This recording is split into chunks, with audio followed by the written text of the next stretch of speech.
nuyu assemblée bi yëpp di jaajëfal ak masaw suñu mbokku taskatu xibaar yi nga xam ne ñoo fi daje ci suñu conférence de presse bi nga xamante ni mouvement Nitu Dëgg moo ko oote tey ngir def suñu déclaration ci élection législative yi nga xamante ni moom mooy am le 31 juillet 2022. li waral mouvement Nitu Dëgg woote tey mooy dañoo jóge ci 13e législature di dem ci 14e législature boo xamante ni balaa député yi doon dem sax dañoo waroon defal bilan ci 13e législature bi ñu xam lan lañ fi liggéey ba war a mën a sàkkuwaat ñu dolli leen suñ communication nag tey ci liñ koy accès sax moom mooy la coalition Benno Bokk Yaakaar ndax ñoom ñoo yor majorité assemblée nationale daanaka loi bu ñu bëggul mu jàll du jàll comme ni ko suñu mbokk mi waxee Omar Sarr coordinateur ñoom ñoo war a contrôler les actions du gouvernement yooyu yëpp te gis nañ yooyu yëpp dafa salfaañoo waaye li ci gën a yéeme mooy bu ñu doon def bilan wu député yi nga xamante ni ñoo bokk Benno Bokk Yaakaar dañuy dem ci fu gën a sori muy scandale yi fu mu commencé nit ñi dañ koy fàtte waaye ci Cheikh Tidiane Gadio nga xam ni dégg nañ ko fii ci benn scandale boo xamante ni dafa jéggi sax frontière u Sénégal ci wàllum corruption ba tegoon ko ci ay daan ñuy dem di gis suñu député yi nga xamante ni ñoom ñoo war a représenter sénégalais ci hémicycle bi ñu ci gis ñoo xamante ni jàpp nañ leen ci faux billets jàpp leen flagrant délit loo xamante ni sénégalais yëpp gis nañ ko waaye daanaka juróom benn weer lañ tëdd di continuer di doxaat seen soxla ñu demaat ci même coalition boobu ay député yoo xamante ni ay passeport diplomatique lañ doon jël di ko weccoo ak xaalis ngir ñu jël ay sénégalais di leen yóbbu bitim réew pour ñu dem def immigration clandestine ñu jàpp leen mel ni purgé nañ seen peine ba di doxaat seen soxla ñu gis ni daal député yi nga xamante ni moom la ñu Benno Bokk Yaakaar proposé ci 13e législature bi daanaka gàcce ak déshonneur moom lañ taxawee ci assemblée bi. nu ko Omar Sarr waxee ñu gis tey ay député yoo xamante ni taxaw nañ ouvertement ku mel ni Malaw Gadiaga wax ne man député Macky Sall laa te bi ñuy soxla législature bi ñuy soxla kàddu yi ñoom bi ñuy ñëw dañu waxoon ni askan bi lañ fay nekkal ndax député bi moom mooy le représentant du peuple comme que sénégalais yëpp mënuñoo daje assemblée nationale sénégalais yi ñoo ko tànn ne ko soo demee assemblée nga saytul ñu liggéeyu gouvernement bi votel ñu ay loi loolu lañ la fa yónni waaye moom nee na loolu sénégalais fale woon ko yëpp da ko jël teg ko fële ne moom député Macky Sall la lu Macky Sall andi du xalaat sax da koy exécuter façon député yooyu lañ hérité ñu gis ay député yoo xamante ni xeex nañ fii ak ay seen naataandoo député tapas leen andi leen xeex ñu gis ay député yoo xamante ni menacé nañ seen ay moroomu député di leen wax ni boo leen génnee jaas yaa leen di xaar yooyu yëpp mu nekk ay constat yoo xam ne dañ ko def ci législature bu mujj bi si loolu la mouvement Nitu Dëgg taxaw nag ne tey dinañ oote conférence de presse pour wax ak sénégalais yi bi ci gën a yéeme nag mooy proposition de loi bi nga xamante ni ànd sàmm jikko yi nga xamante ni Nitu Dëgg si membre fondateur yi la bokk dañ koo def si assemblée bi jox ko ay député yoo xamante ni ay député yu valable lañ ñu saytu ko ba yóbbu proposition de loi boo xamante laata ñu koy def nañ ay pétition ci sénégalais yi def nañ ci bois sacré bi dem nañ ci xalif généraux yi dem nañ fépp foo xamante ni rek ay voix autorisées lañ ngir ñu def pétition jox ñu ndigal ngir ñu mën a def pétition ba ñoom ñëpp ñu signé bind yebal seen ay ndaw pour ñu ànd sàmm jikko yi waaye nag surprise bi nga xamante ni sénégalais yëpp moom lañ am mooy proposition de loi boobu bu ñu ko dugalee waa assemblée dañ ko rejeté rejet boo xamante ni teguñ ko fenn ndax li war a tax ñu rejeté proposition de loi lépp amul ci proposition de loi bi ndax proposition de loi bi laajul alal ju bëri laajul lenn loo xamante ni tey dafay tudd ay opposants ñoo ko porté comme ni ñu koy waxee ay sénégalais ñoom ñoo ko porté jox ko ay député yooyu ñoom ñoo dem assemblée déposé ko ay constitutionnaliste bind ko mu ñu saytu ko fépp fu ñu waroon a jaar ñu jaar ko ñu gis ni Benno Bokk Yaakaar dañoo rejeté proposition de loi bi ci rejet boo xamante ni bu ñàkk kersa la ak ay waxi ñaaw bu coûté sax tey benn député boo xamante ni taxaw na ouvertement saaga waa ànd sàmm jikko yi ba mu jógee benn membre ànd sàmm jikko yi ñu jógee fa teg ko ay daan tëj ko ci kaso bi jaay ko doole biñ saytoo loolu yëpp nag ñu gis ni dëgg-dëgg député yi nga xamante ni ñoom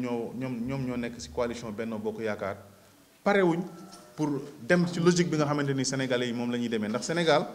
ku xool fu muy doxee nga xamante ni assemblée nationale bu rupture lañ bëgg assemblée nationale boo xamante ni exécutif bi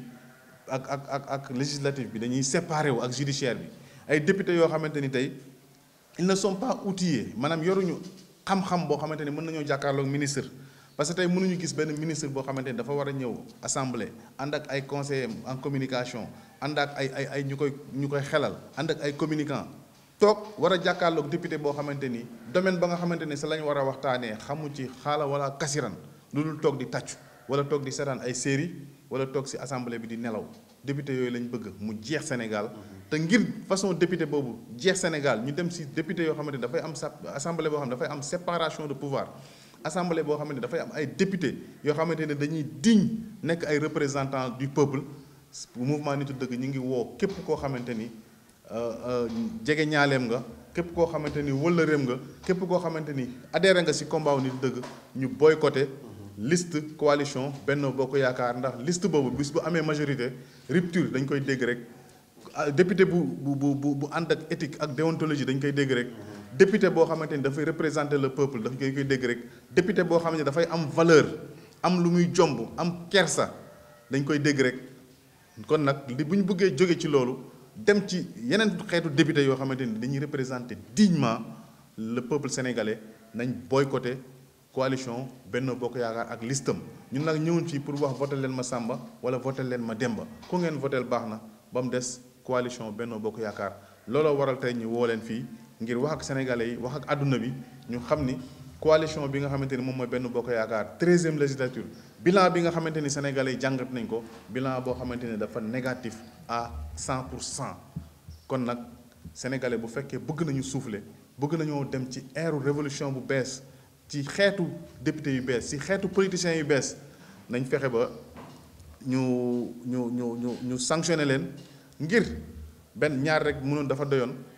calendrier LGBT bi nga xamante ni moom lañ nekk di dérouler Sénégal ñu arrêté ko mbirum góor jigéen bi nga xam ne dañuy jaxase xelu nit ñi ndax ànd sàmm jikko yi li ñu wax dafa leer penc mi nga xamante ni dañ kaa moom ñun ñëpp ñoo ko bokk kenn du fa kañ mbirum góor jigéen maanaam apologie de l'homosexualité kenn du ko fa def maanaam di dooleel wala di kañ mbirum góor jigéen bëgguñ ko fa agenda LGBT bi nga xamante ni moom la nekk di dérouler nañ ko arrêté te loolu bu ko yaakaar ci coalition Benno Bokk Yaakaar ñoom wax nañ ñu carrément ne parewuñ pour def loolu sénégalais yi nag ni ñu sanctionné woon coalition boobu si local yi ba bi local yi jàllee si njiitu réew mi seen njiital bi génn na wax ne mbirum góor jigéen bi moom moo taxoon bañ perte élection yi parce que gars yi dañ leen defal mauvais procès loolu lañ bëgg sénégalais yi defaat lu ko raw ci élection législative ñu xam ne ñun Sénégal fii góor jigéen du fi am baat bëgg nañ député yu xeetu député yu bees salaamaaleykum wa rahmatullah loolu mooy kàddu nitu dëgg bi tey. Chers compatriotes, le mouvement Nitu Dëgg est une association qui regroupe donc des citoyens sénégalais et sénégalaises sur toute l'étendue du territoire pour défendre les causes nobles hautement appréciées par le peuple. Créé en 2012, Nitu Dëgg a mené plusieurs combats sur le plan politique, social, mais aussi religieux, dans le seul but de défendre les valeurs, mais aussi le patriotisme sénégalais. Dans ce contexte actuel d'élections législatives, nous tenons à préciser donc les prérogatives du député, que sont donc le contrôle de l'action du gouvernement, évaluer donc les politiques publiques, mais aussi de voter les lois. Malheureusement, nous constatons que les députés ignorent donc royalement leur rôle et prennent la population comme adversaire. Donc le député Benno Bokk Yaakaar a rejeté donc ouvertement donc la loi sur la criminalisation de l'homosexuel et pratiques similaires. Ceci fut porté par And Samm Jikko Yi, donc dont le mouvement Nitu Dëgg donc est membre fondateur. Certains députés comme Malaw Gadiaga affirment honteusement qu'ils sont des députés de Macky Sall et voteront sans réserve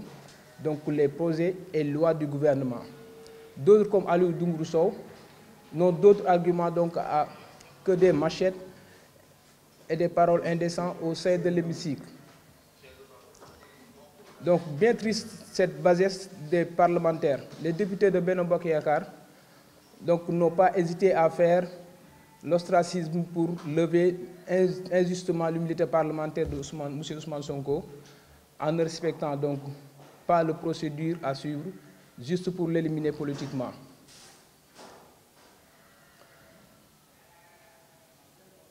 Nous passerons donc l'éponge sur le cas sulfureux du député Benno Bokk Yakaar Bougazeli, qui disait, je cite, oui, Yakona. Donc, des faux billets qu'on avait trouvés par devers lui, donc en flagrant délit. En plus de tous ces dérives graves à la majorité présidentielle donc de la 3e législative. Le président Macky Sall, leur mentor, porte l'agenda LGBT, donc lui et son gouvernement, dans plusieurs secteurs: santé, éducation, culture, sport. Au regard de ceci, ok.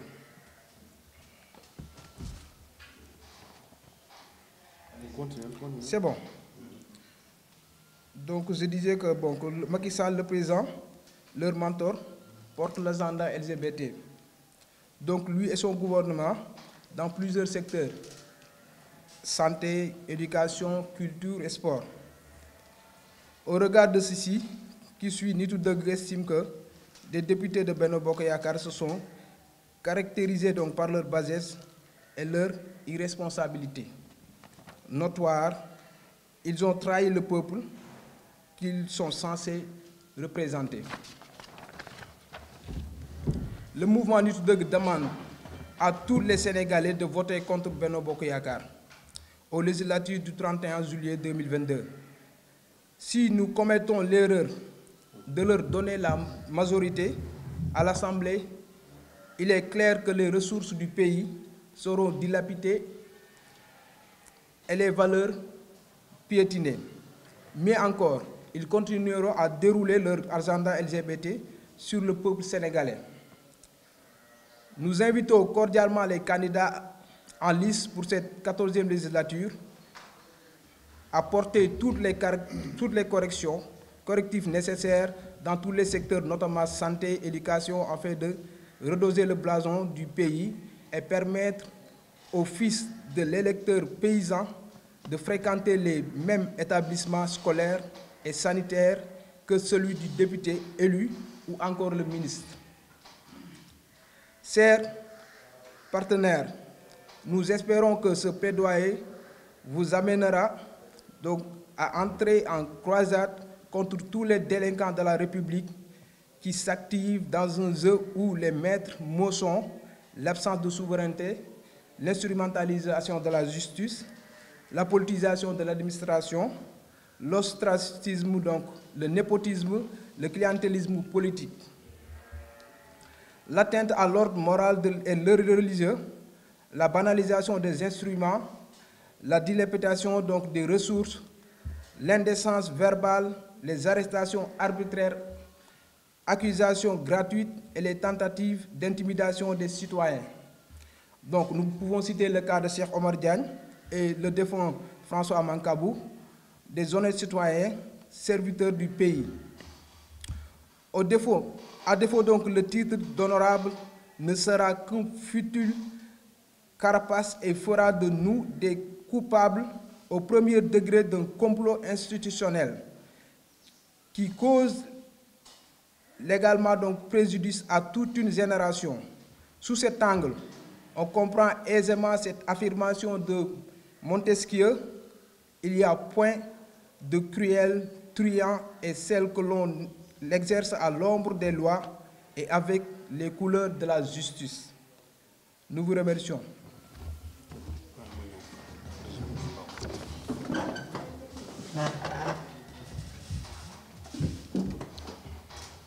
Donc,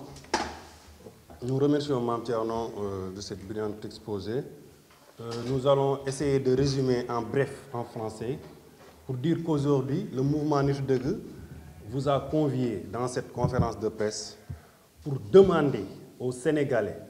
de boycotter, de zapper la liste Benno Bokk Yakaar lors de ces prochaines élections législatives du 31 juillet. Parce que nous avons considéré qu'une grande partie des députés qui représentaient Benno Bokk Yakaar n'ont pas joué leur rôle, ou bien ont même trahi le peuple sénégalais. On peut citer Bougazeli, qui est un député, un représentant du peuple, qui a été pris en flagrant délit sur des faux billets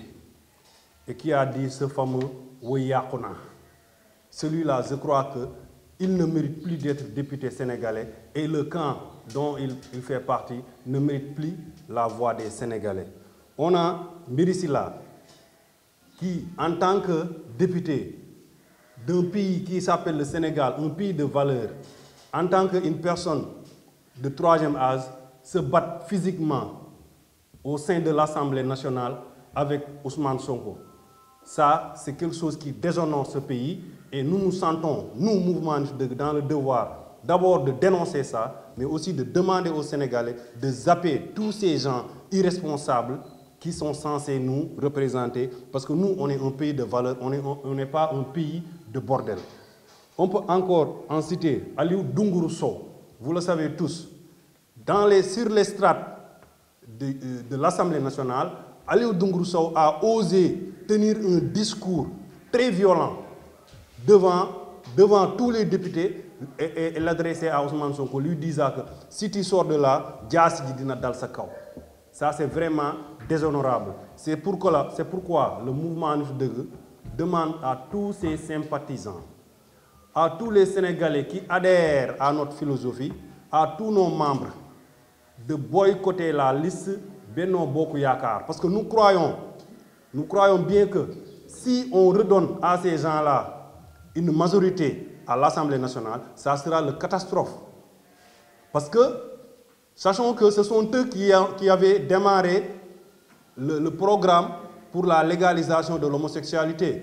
Et nous, Nittu Dëgg, en tant que membres fondateurs de And Samm Jikko Yi,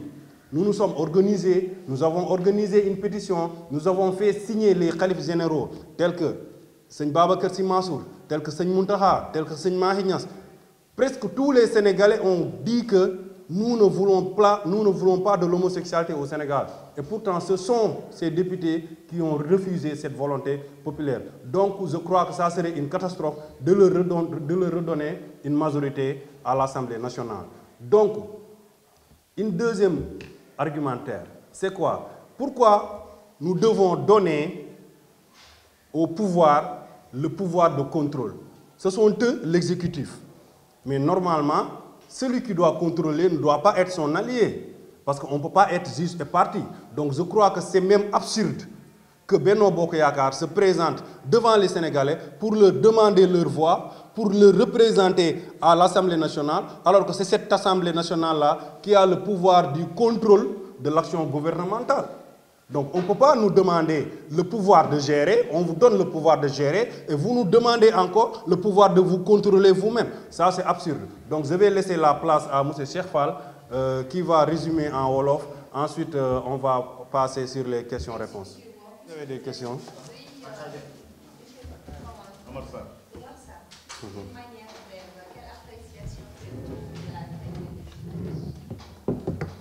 Donc nous croyons que la 13e législature a été un échec parce que les députés qui étaient là-bas, qui étaient censés représenter le peuple, nous ont carrément montré qu'ils ne nous représentent pas. Parmi eux, il y a quelqu'un comme Malo Gadiaga qui a osé ouvertement dire que moi, je suis un député de Macky Sall. C'est Macky Sall que je représente. Donc ça, je crois que c'est une honte. Aussi, c'est une trahison. Mais aussi, c'est parce que peut-être, ceux qui sont là ne savent pas quel est le rôle du député. Le rôle du député n'est pas de se subordonner au chef de l'État, mais de répondre favorable aux aspirations du peuple, de bien représenter le peuple pour essayer de lui plonger dans les rails du développement. Merci. Question?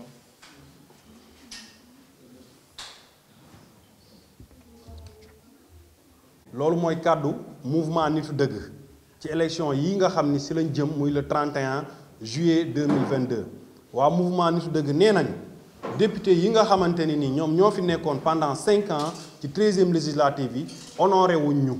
seen taxawaay rafetlu wuñ ko rawatina ñi nga xam ne ñoom ñoo nekkoon Benno Bokk Yaakaar nekk foofu di xuloo ak a xeex nga gis ku mel ni Aliou Dunguru Sow mu taxaw ci podium bi di menacer ay moroomu député am naan ko soo génnee ma dóor la jaasi ci réewu Sénégal réewu valeur loolu rafetlu wuñ ko ku mel ni Bougazeli nga xam ni député la un représentant du peuple ndekete mu ngi nekk ci ay mbiru faux billets ba ñu jàpp ko fi mu naan woy yàqu naa donc sénégalais yi la ñu bëgg ñun ñëpp ñu ànd